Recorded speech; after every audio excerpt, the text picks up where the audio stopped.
Welcome to Coffee Chat Creatives. This is Claudia. I'm Sarai. And today we are at Hotel Chaco. We got some coffee from everybody, which is amazing. They're very generous. Yes. And what are you working on this week? I am doing a market on Saturday for Singing Arrow. And then I have a private painting party, watercolor workshop on Sunday. Yes, how wonderful. And I also have a commission. Where is this commission? It is another dog that I'm doing. Oh, how exciting. Is this one a series as well? Not really a series, but it's the same owner. So I'm going to paint it probably in the same colors. Oh, Not yes. necessarily a series. So I'll be in the Hamus Fine Arts, and I'll probably be showing my Forest Vivid Trees collection. Yes. I've been working on that for a while. How many do you have? So I was aiming for 5. Unfortunately, because I do work, I could only get 3 done. But I'm really glad I got the 3 I wanted done. You don't need to sleep. Yeah, what's sleep? What? Who needs Cheers! that? Cheers! Need coffee. That's why we need coffee. Yes. We have a special guest today. Yes, Dr. Suzanne Fricke. Hi, I'm Suzanne Fricke. I started getting here in New Mexico. I came back to get my PhD at UNM in Native American art history. And since doing that, I taught at various places around here. I started working as a curator. And then in 2019, the CEO of the Heritage Hotels was looking for someone to take over a new space to run it as an art gallery dedicated to artists in New Mexico. And he got my name through an artist. I actually wrote my doctoral dissertation on Pueblo pottery based on a collection at the school, what's now known as the School of Advanced Research. It used to be the School of American Research up in Santa Fe, which is a gorgeous space if you ever want to go up there. It's an amazing collection.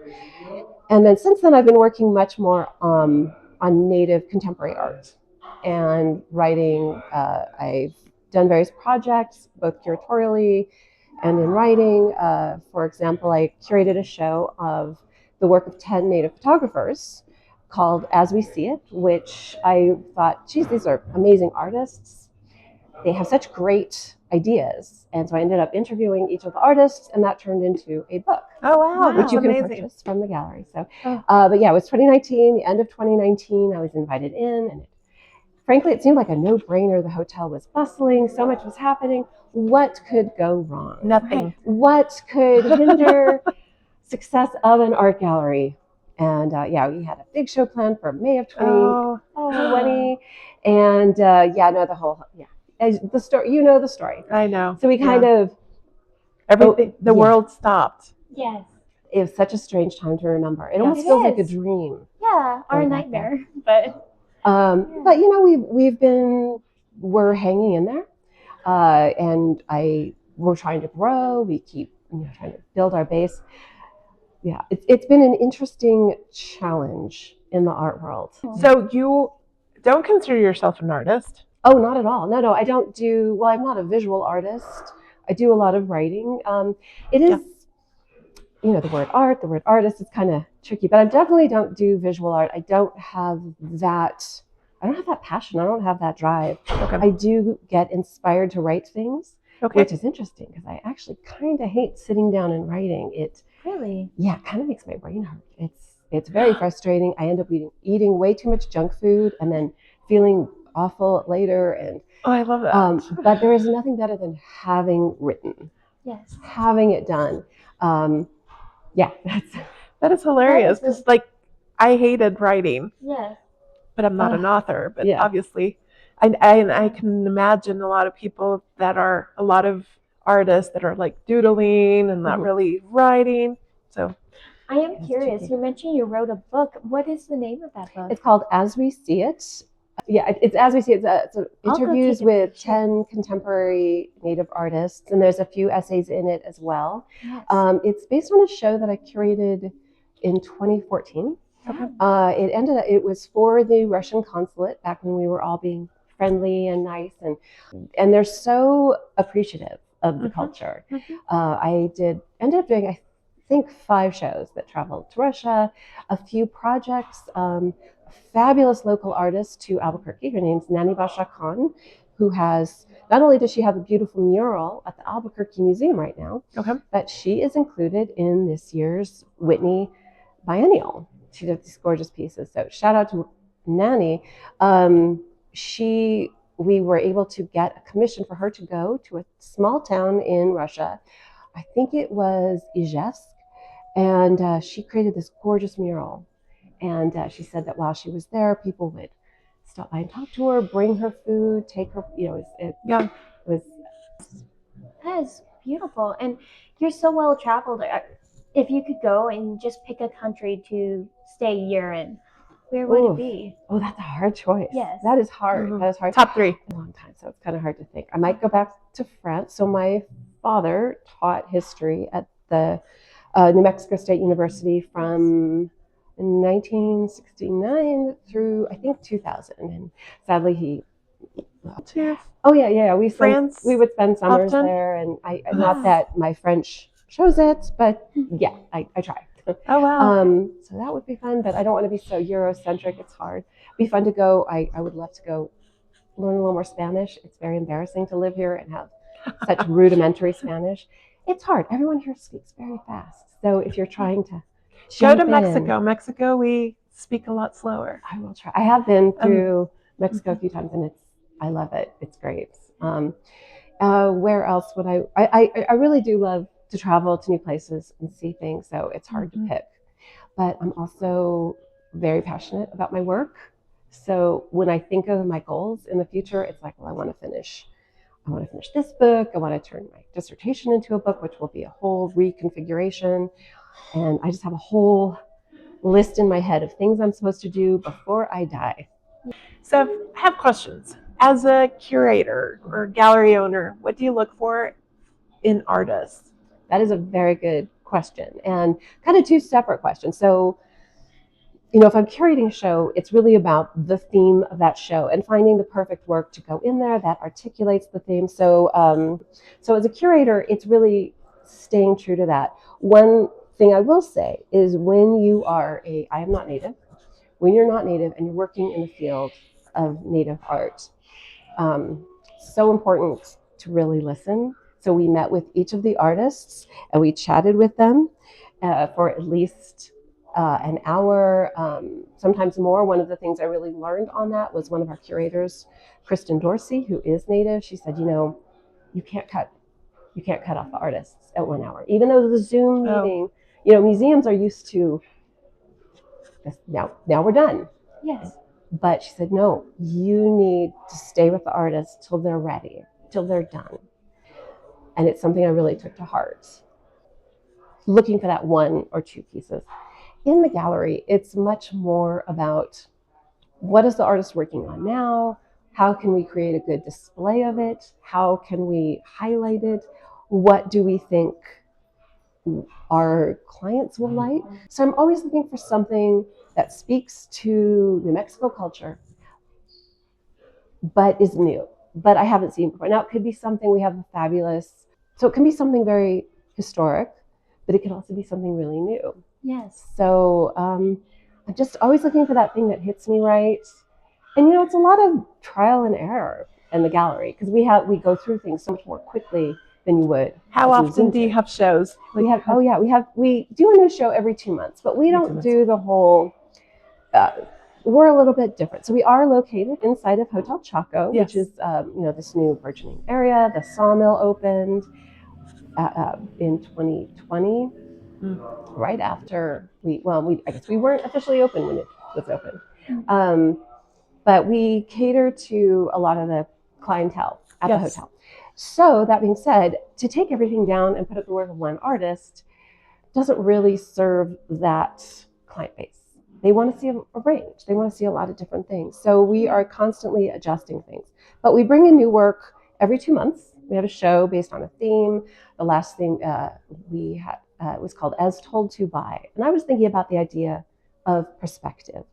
Who is looking at what? And how is that being translated? It's kind of that postmodern awareness that all stories are articulated through a perspective. And we have to always be mindful of who is the teller. So we change out things every 2 months. We try to have events and do fun things. We're constantly trying to revamp and create new ideas. Wow, that's exciting. What do you do to prepare for your events? Because you're doing this every 2 months. That's kind of fast paced for a lot of galleries. Well, some galleries do every month. Yeah, wow. So, or every 6 weeks. We're pretty good. Well, and by the way, I am very, very lucky. I have 2 assistants, Chelsea Benale, Angie Renberg, and they're so dedicated. They put their heart into it. The way we have the space organized, I will say this. So moving from being an art historian, where you are in a classroom, everything is digital, it's all projected. That lack of materiality is makes things look easy. The physicality of artworks is something that constantly surprises me. They're big, they're heavy, they're hard to move, they're awkward, and fragile as all get out. So I don't feel that I'm the most coordinated person in the world. So I try to leave it to the. Ooh, have you ever broken a piece and then be like, no comment? No comment. Nothing. No, I have not. I will say nothing that anyone would ever know.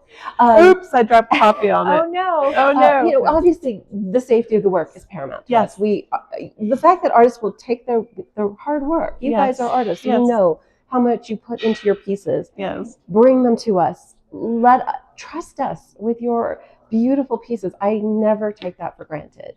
And so we have it set up so that we try to be as safe as possible with the works, while also showing them, which is sometimes almost contradictory. So we are set up in a wonderful way. For instance, we have hanging rails that the wires come down, which saves wear and tear on our walls. We're not hammering into our walls all the time. Although we did in January have to refresh all our walls and repaint, so it looks nice. We made the white that was slightly dingy look white that is not dingy. Very nice. Yes, it was. Yeah. That's interesting you mentioned that, because most people, they don't think, oh, this is just the tint. That's not right. Is that something you have to pay attention to a lot before the show? Oh, I pay attention to it constantly around the gallery. It's like, is that crooked? Are the labels crooked?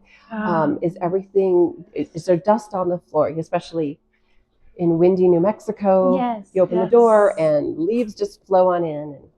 And I kind of drive myself nuts every single day trying to make it look just so, because we're asking people to trust us, to spend money, and they can't. It has to look just so. So those details is what makes the 50% commission or important. Yes, that's why all the work that you do for that. Lights have to be adjusted. I mean, you're aware of that you sometimes will put stuff up and it looks good, and then it's Chelsea climbs the ladder. Our ceilings are 12 feet high, which seems great in theory, so beautiful, so high, but when you have to climb up there and move the lights, dealing with so many disparate elements. We have our website that we have to keep going on, making sure the links work. Social media is another thing that just is constant. And cheers to that. I know. Press, just communication with the artists, communication with the buyers, pushing things. I can tell you the most frustrating thing. This is the thing I hate more than anything. When someone will say, maybe they'll come in and say, oh, I love this piece. It's gorgeous. I must have it. But I'm going to go get some lunch and then I'll be back. Oh gosh. Yeah. Like, don't do that. Don't do that. Or people who will email and say, oh, I have a few questions. Can you send me this and some more images? I'm interested. So it's physical work, and we do it. And then they don't even respond. Crickets. That will make me, that I hate. And just respond. That's all I want to say. You send an email. Thank you for doing all that. I'm not going to go forward at this point. Yes. It makes you wonder, like, are they safe? Did something happen while they were driving, or? You're much nicer than me. Did they fall off? Why are you ignoring me? Oh. Did they fall off the edge of the earth? Oh, maybe. And I get it. Sometimes in the heat of the moment, you Yeah. fall in love with something, but spending a lot of money, I mean, especially these days, the economy has not been good the last True. 5 years. Yes. It's a real thing, and I'm try very hard to give a quality experience. We try to have art that is priced well, appropriately. Yes. That's That actually brings my other question. Would you like to ask? you go for it. We were talking about this before. Okay. Do you have your artist price work, or do you price it, or do they price it and then you just critique it? Like maybe you should lower it, or add a They little usually more? suggest prices, Okay. and we do sometimes say, I think that's too high. I think that's not going to sell. Right. Sometimes people listen, sometimes they don't. We try to keep it a communication. It is, yeah, I feel that in the last 5 years, being in the gallery has taught me so much about having awkward conversations. Yes. Because nobody wants to hear, you know, that piece that you struggled on, that you trained your whole life to create, and you spent hours and hours and hours on. I think you're asking too much.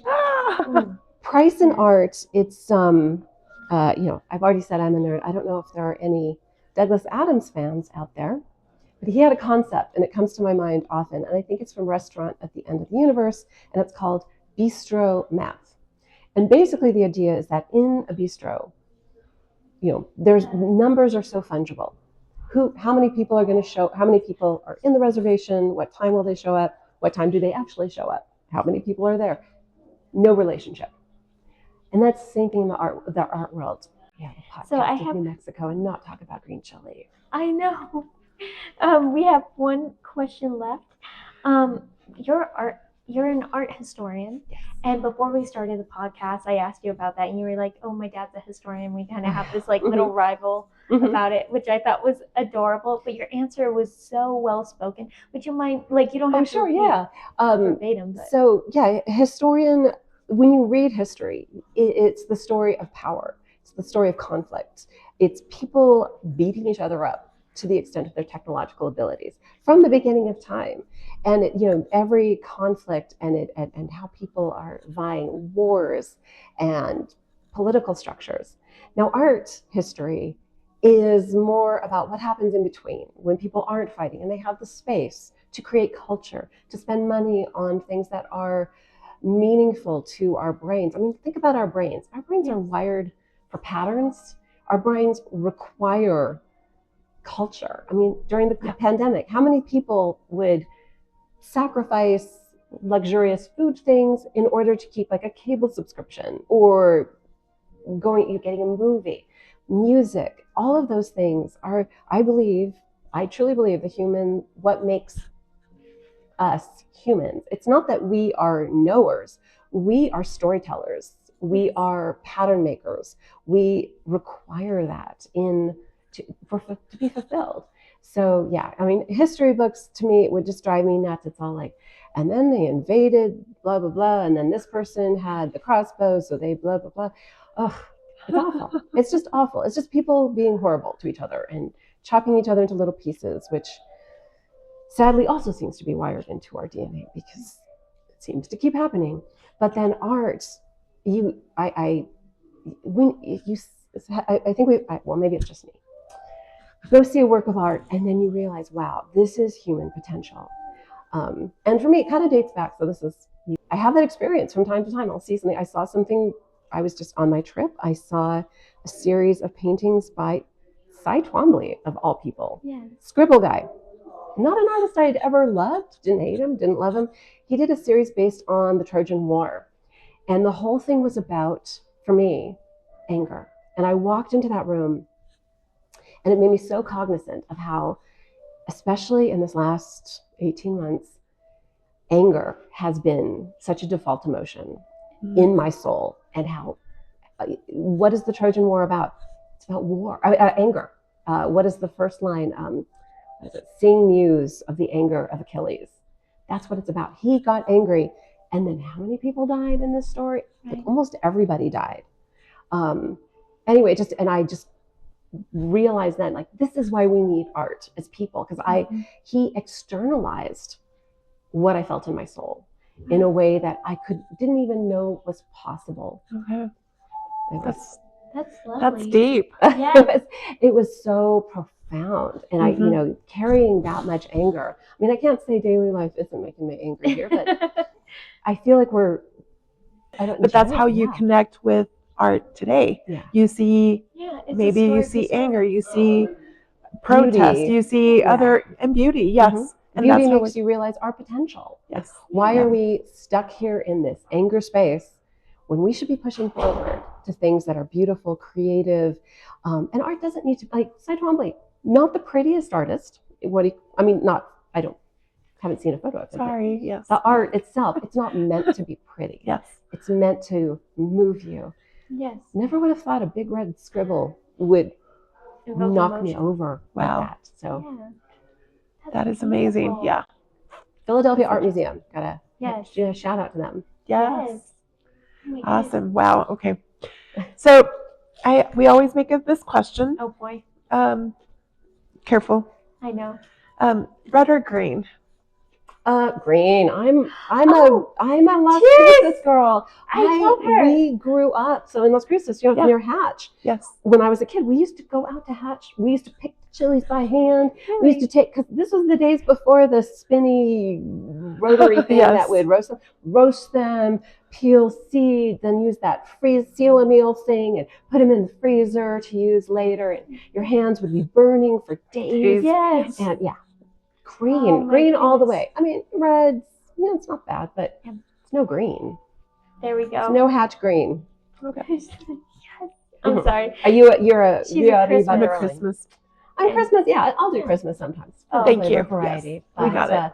Awesome. Yeah, at the end of the day, green chili. I just made a big pot of green chili stew, and that sounds delicious. Well, it was a pleasure having you. Wonderful. Thank you so much for inviting me. I hope you will come. I hope you'll stay in touch and come by our openings. We have the next one's June 13th. Oh, it's going to be a fun day. We have some pastel artists coming in, and we will have. Also, we're going to have a party that day because we're bringing in our glass blowers. We'll be weather permitting outside doing. Oh yeah, definitely. We'll advertise it. Thank you. We have some merchants coming in, which I'm excited about. People we love to work with. We would love that sounds really work good. With you. Well, cheers. Cheers. And thank you for being on the podcast. Thanks for the invitation. Honor. It was very fun. Thank you guys, and like, subscribe, and follow. And definitely leave a comment and share with a friend. We're all about supporting community and helping others grow. Thank you. Thank you.